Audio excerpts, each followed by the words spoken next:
गेटवा पर आइले दुल्हा सुंदर दुल्हा। गेटवा पर आइले दुल्हा सुंदर दुल्हा। गेट देखी गइले लो भाई लाला। गेट देखी गइले लो भाई लाला।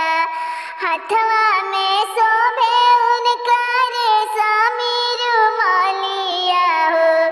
हाथवा में शोभे उनका रेशमी रुमालिया। शोभे पाकल पान लाला।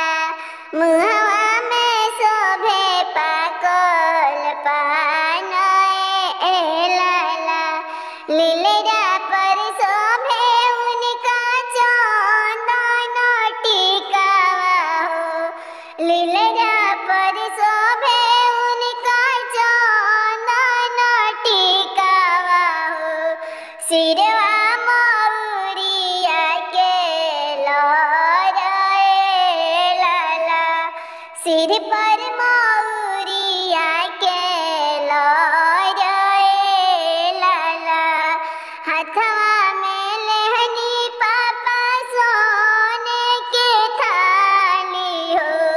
हाथवा में लेहनी चाचा सोने की थाली हो। दुल्हा के पौआ पखारिए लाला। दुल्हा के पौआ पखारिए लाला। कहवा से पाइब बेटी सोनाही के थाली हो। कहवा में पाइब दामाद लाला। आपन खोरिया सजइहो कौन पापा। आई गइले सजन सब लोग लाला।